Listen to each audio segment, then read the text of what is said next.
വന്നു.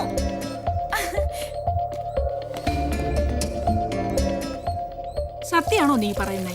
കള്ളാണെങ്കി അമ്മ ഒന്ന് നോക്ക്, വാ. ആഹാ, എന്റെ മോൻ ഈ വഴിയൊക്കെ മറന്നു കാണുമെന്ന് കരുതി. നീ മാത്രമേ ഉള്ളോ? നാത്തൂനും കൊച്ചാട്ടനും ഒന്നും വന്നില്ലേ? അമ്മാവനെവിടെ? കണ്ട, രക്തബന്ധം രക്തബന്ധം തന്നെ. നമ്മളൊക്കെ അന്യര് അല്ലേ മക്കളെ?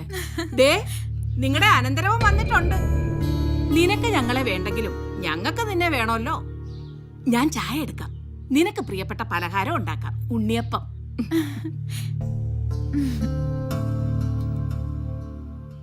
സാജേട്ടന്റെ മുഖത്തെന്താ കടന്നലൂത്തിയോ?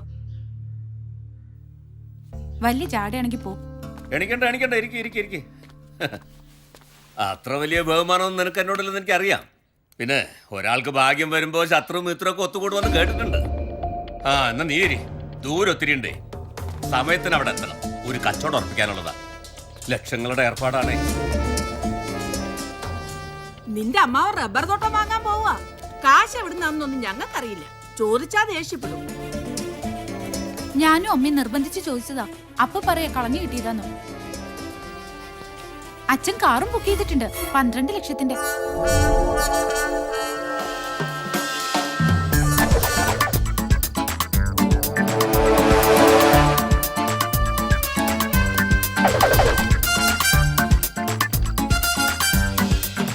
ഒറ്റ നോട്ടത്തിൽ ഇവിടെ കാണുന്ന ഫിംഗർ പ്രിന്റ്സ് എല്ലാം ഒരേപോലെ തന്നെയാ. വിശാലം, കുറിക്കാൻ എന്തെങ്കിലും എടുക്ക്. വല്ല അണ്ടിപ്പരിപ്പോ കപ്പലണ്ടിയോ എന്തെങ്കിലും. ഇനി നിനക്ക് സംശയമുള്ള ആളിന്റെ ഫിംഗർ പ്രിന്റ്സ് കൂടി കാണണം. എന്താടാ ഇഷ്യൂ? അത് പിന്നെ പറയാം. ആളിവിടെ ഉണ്ട്, ഞാനിപ്പോ കൊണ്ടുവരാം.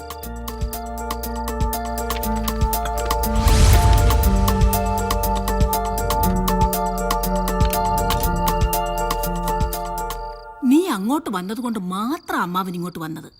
അല്ലെങ്കിൽ അന്നത്തോടെ വരവ് നിർത്തിയനെ. അമ്മാവന്റെ ഉള്ളിൽ എന്തൊക്കെയോ ഉണ്ട്. എല്ലാം കൂടെ ഒഴിച്ചു കുടിച്ചിട്ട് വിളിച്ചു പറയാതിരുന്നാ നല്ലത്. നീ കുടിക്കോടെ. ബഹുമാനൊക്കെ അവിടെ ഇരിക്കട്ടെ, കുടിക്കൊക്കെ പറ. കുടിച്ചിട്ടില്ല, ഇന്ന് കുടിക്കാം. അമ്മാവനാ ഗുരു. ഓ, അതുകൊണ്ട് അമ്മാവൻ കുടിച്ച ഗ്ലാസ്സിൽ തന്നെ കുടിക്കാം. അതന്നെ വേണോ? വേറൊരു ഗ്ലാസ് ആയിക്കൂടെ? എന്റെ ഒരാഗ്രഹം.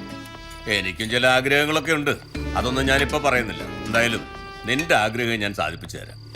സകല ദൈവങ്ങളെയും വിളിച്ച് പ്രാർത്ഥിച്ച് ഐശ്വര്യമായിട്ട് തുടങ്ങും. വേണ്ട, വെള്ളം ഞാൻ ഒഴിച്ചോളാം. ഓ, അമ്മാവന്റെ മുമ്പിലിരുന്ന് ബഹുമാനം കൊണ്ട് എനിക്ക് കുടിക്കാൻ പറ്റണില്ല. ഞാനങ്ങ് മാറിന്ന് കുടിച്ചോളാം. ഓ, ചവയ്ക്കാൻ. ഓ, വിശാലം, ഒരു ഗ്ലാസും കൂടി എടുത്തേ.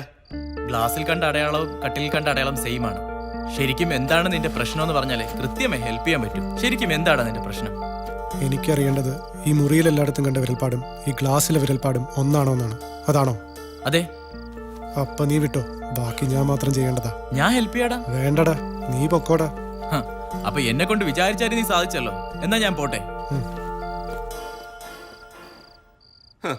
എന്നെ മനസാക്ഷിയില്ലാത്തവൻ, കുടുംബദ്രോഹി എന്നൊക്കെയല്ലേ ഈ കുഴിവിള വീട്ടുകാർ മുഴുവൻ വിളിച്ചോണ്ടിരുന്നത്. എന്നിട്ട് എന്തായി? ഈ കുടുംബത്തിൽ ആർക്കെങ്കിലും ഇതുപോലൊരു ഭാഗ്യം ഉണ്ടായോ? കൊച്ചാട്ടൻ എന്നും എന്റെ കൊച്ചാട്ടൻ തന്നെ. ഈ നാത്തൂനും അളിയനും എനിക്ക് എന്നും എന്റെ അളിയൻ തന്നെയാ.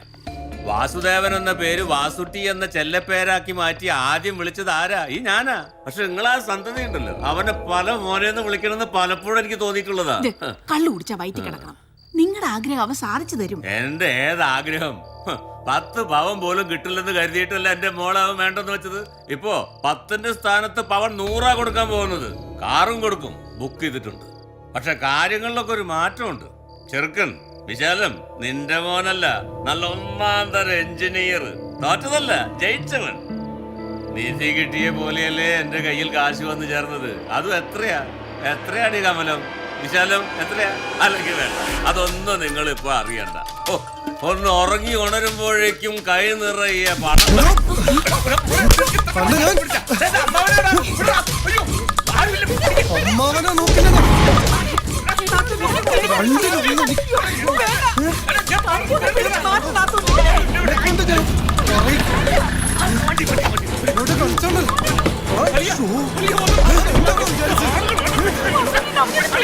സ്വന്തം അമ്മാവനാണ് എടുത്തിട്ട് ഉരുട്ടുന്നത്.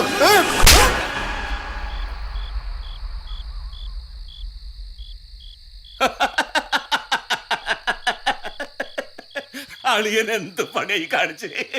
എന്റെ പൊന്നളിയാ, ഞാനൊരു തമാശക്ക് നളിനിയെ മറ്റൊരുത്തിന് കെട്ടിച്ചുടക്കണമെന്ന് പറഞ്ഞു പോയി. തമാശക്ക് അത് കേട്ടതും ഇവന്റെ കുത്തിന് കയറി പിടിച്ചു കൊടുത്ത എനിക്കൊന്നും പറ്റിയില്ല. മുത്തേ നൊന്തടാ, സാരമല്ല കേട്ടാ, സാരമല്ല. എന്നിട്ട് കേക്കളിയാ, അതൊന്ന് തിരുത്തി പറയാൻ ഒരു അവസരം തരട്ടെ എനിക്ക്. ഇത് നമ്മൾ തമ്മിൽ നേരത്തെ പറഞ്ഞുറപ്പിച്ചിട്ടുള്ളല്ലേ, എന്റെ കൊച്ചിനെ ഇവനെ കൊടുക്കൂ. മക്കളെ, ഇത്ര സ്നേഹമുള്ള അമ്മാവനാണോ എടുത്തോട്ട് ഉരുട്ടിയത്? മതി അളിയാ, ഇനി അവന് വഴക്കൊന്നും പറയണ്ട. അളിയങ്ങ് വന്നേ, വാ നമുക്കിതൊന്ന് ആഘോഷിക്കണം അളിയാ. അതിൽ കുറച്ചും കൂടി ഇരിപ്പുണ്ട്. വാ. നാത്തൂനെ ഞാനിങ്ങ് പേടിച്ചു പോയി. ഞാനും വിചാരിച്ചു ചെറുക്കൻ എന്താ പറ്റിയ. സാജൻ എന്ന പേര് മാറ്റിയിട്ട് കാർക്കോടകനിടാം, അതാ ചേരുന്നേ. മനസ്സിൽ ഇത്രയൊക്കെ വെച്ചോണ്ട് നടന്നിട്ട് ഒരിക്കൽ പോലും എന്നോട് പറഞ്ഞിട്ടില്ലല്ലോ. താങ്ക്സ്.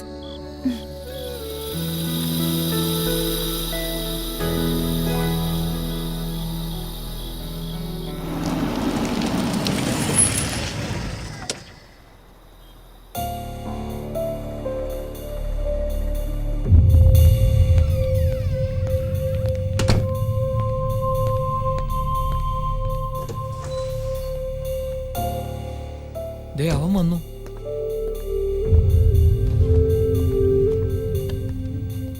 എവിടെയായിരുന്നടാ 2 ദിവസം? ഞാനും പാർവതി മാറി മാറി വിളിച്ചു. ഇടയ്ക്ക് ബെല്ലുണ്ടായിരുന്നു, അപ്പൊ എടുത്തില്ല. പിന്നെ സ്വിച്ച് ഓഫും. എന്തു പറ്റി? ഓ, ഒന്ന് കറങ്ങി, വെറുതെ കുറെ പ്രശ്നങ്ങൾ. വീട്ടിലോ? അതെല്ലാം ഉണ്ട്. ഞാൻ വീട്ടിലും ഇല്ലായിരുന്നു. നീ വീട്ടിലുണ്ടായിരുന്നു എന്ന് വാസൂട്ടി ഞങ്ങൾ പറഞ്ഞല്ലോ. ഞാൻ അന്ന് പറഞ്ഞ ഡീൽ എന്നാ? നീ കാശെടുത്തോണ്ട് വന്നോ? ഡാ, നിന്നോടാ ചോദിച്ചത്.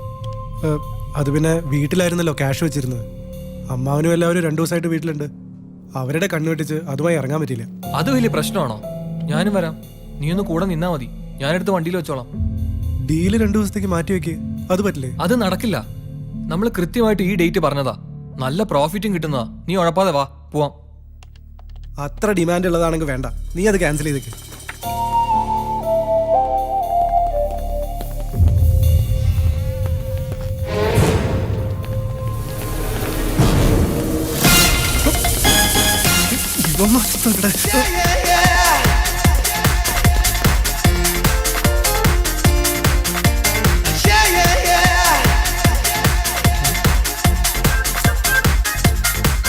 എന്തു പറ്റി? ഒന്നും പറ്റാതെ ഇവിടെ വന്ന് വിളിച്ചു നിൽക്കാൻ എനിക്ക് എന്താ വട്ടുണ്ടോ? ചില നേരത്തെ വേലകളൊക്കെ കണ്ട വട്ടുണ്ടെന്ന് തോന്നും. ഞാനും കുറെ വിളിച്ചായിരുന്നു കേട്ടോ. കുറെ മെസ്സേജും കാണും ഫോണില്. അതൊക്കെ ആയുസിന് ബലം ഉണ്ടെങ്കിൽ ഞാൻ നോക്കിക്കോളാം. നീ ഇപ്പൊ ഒന്ന് പോകുന്നുണ്ടോ? അല്ലെങ്കിൽ ഞാനൊരു മെസ്സേജ് അങ്ങോട്ട് വിടും, പിന്നെ നീ എന്റെ മുഖത്ത് നോക്കത്തില്ല. ആ ബാത്റൂമിന്റെ സൈഡിലുള്ള വാതിൽ തുറന്നു കിടക്കാണോ? എനിക്കറിഞ്ഞൂടാ. അയ്യോ, നീ ഇവിടെ ആദ്യമായിട്ടല്ലേ? അതെ. വാ. ദാ, അയ്യോ, ദേ, ഇവളെ കാണണമെന്ന് നീ പറഞ്ഞു അറിഞ്ഞപ്പോ തന്നെ എന്റെ കൂടെ ചാടി പുറപ്പെട്ടേക്ക് പോകുന്നു. പിന്നെ ഞാനും കരുതി എപ്പോഴാണെങ്കിലും ഇവിടെ തന്നെ വന്നിരിക്കണോളല്ലേ. നീ ഇവളെ കൂട്ടിക്കൊണ്ടുപോയി വല്ലതൊക്കെ പറഞ്ഞോണ്ടിരിക്കുക. എനിക്ക് ഗസ്റ്റ് ഉണ്ടെന്ന് സണ്ണി വിളിച്ച് പറഞ്ഞായിരുന്നു. മറ്റാരും അല്ല, നമ്മുടെ ചാക്കോയും പിള്ളേരുമാ. അവന്മാർക്കാണ് എന്നെ കണ്ടോണ്ടിരിക്കണം. എന്ത് ചെയ്യാ? എപ്പോഴും ദേഷ്യം മാത്രമുള്ള ആള് എന്നെ തന്നെ കാണണമെന്ന് പറഞ്ഞ്.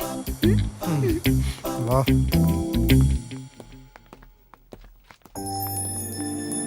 ഇതൊന്ന് ഓപ്പൺ ചെയ്ത് നോക്ക്. ഇതെന്റെ റിലേറ്റീവ് ആണ്. ഞങ്ങൾക്ക് പേഴ്സണലായിട്ട് കുറച്ച് സംസാരിക്കാനുണ്ട്.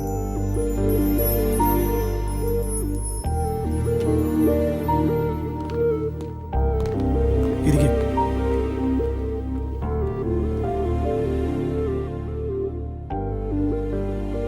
ആരും അറിയാതെ കുറെ പണം കിട്ടാൻ അയാൾ എന്താ കുഴിച്ചെടുത്താണോ? നീ സത്യം പറഞ്ഞോ? അച്ഛനെയും മോളെയും ഒന്നിനും ഞാൻ വെറുതെ വിടില്ല. വേണ്ട, ഇങ്ങനെ വിളിച്ച് കളിയാക്കുന്നതിനേക്കാൾ ഭേദം അതാ. നളിനി പ്ലീസ്, നിന്നോട് എനിക്കൊരു പ്രശ്നമില്ല. ആ തന്തയുടെ മോളായി പോയതാ അന്നും ഇന്നും എന്റെ പ്രശ്നം. എല്ലാം എനിക്ക് നിന്നോട് തുറന്നു പറയാൻ പറ്റില്ല. സോൾവ് ചെയ്യാൻ പറ്റാത്തൊരു പ്രശ്നം എനിക്കുണ്ട്. അതുകൊണ്ട് ചോദിക്കുക, സത്യം പറ. പണം എവിടുന്നാന്ന് എനിക്കറിയില്ല, പക്ഷേ ഒന്നറിയാം, അത് നേരായ രീതിയിൽ കൂടിയല്ല. പിന്നെ ആരോടും ഒന്നും പറയരുതെന്നും അച്ഛൻ പറഞ്ഞിട്ടുണ്ട്.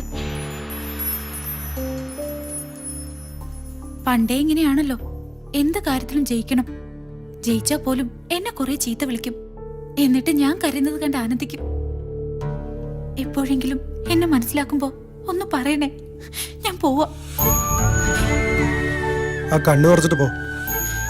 സാജൻ സാറിന്റെ ഇമേജ് ഞാൻ തകർക്കില്ല. പോരെ.